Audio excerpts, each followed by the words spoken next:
Okay, so let's go ahead and take a look at the extrude object. Now, the extrude object extrudes a spline to create an object with depth. The extruded object appears as soon as you drop the spline into the extrude object in the object's manager. You can also use splines to cut out holes. For example, a single spline object has two segments, an outer and an inner circle. The inner circle will be interpreted as a hole, and Cinema 4D detects the hole splines automatically. Now, one caveat to that is that all segments must be contained within a single spline object. So what does all that mean? Well, let's do this. Let's go ahead and come up here and grab a circle spline. And I'm going to take this. I'm going to hold Control on a Mac, it's Command, and drag to duplicate that. With this second one selected, I'm going to go to the Scale tool and just scale that down.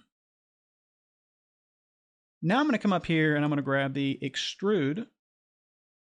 And I'm going to take the two circles and I'm going to grab these and put these underneath the extrude object.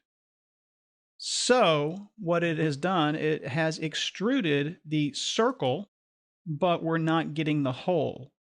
And that is because of the little caveat that we spoke about, where these two need to be one object. Let's go ahead and take these, grab these and take them out from underneath the extrude. And let's go ahead and right click and let's say connect objects and delete. Now, why did that happen? It's gone. We need to Command or Control Z to go backwards, and we need to convert these to splines because right now they are parametric objects. Let's go ahead and click over here to make editable. And now we have spline objects. So if we right click now and go to connect objects and delete, we have one single spline.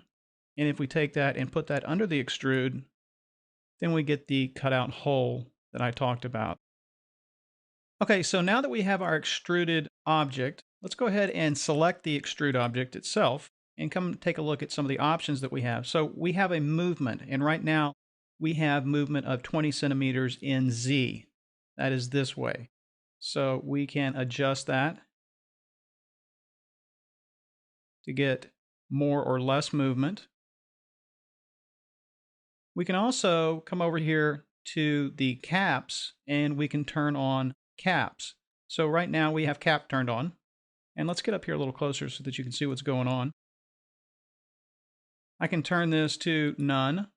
So it's going to take off the cap in the front. Or we can turn on the fillet. Or we can turn on fillet cap. All right. And most of the time, this is the one that you're going to use. Now we can control the radius of the fillet and how many steps make up that fillet. More steps that we use, the smoother our fillet will be. And we can do that for the back as well. We can come over here and we can turn on our fillet cap. And let's change this to 4 and 7.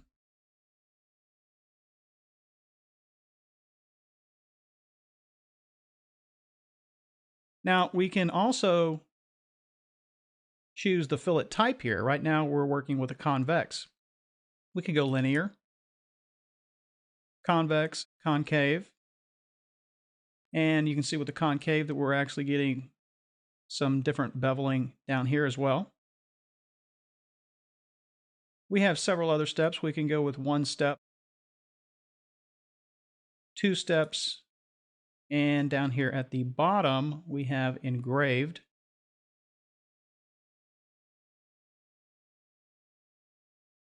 Hole inwards.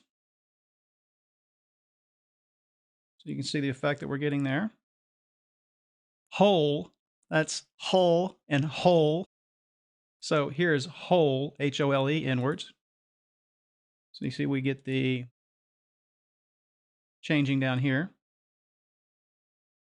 Constrain. All right. So these are some of the basics of the extrude object here in Cinema 4D.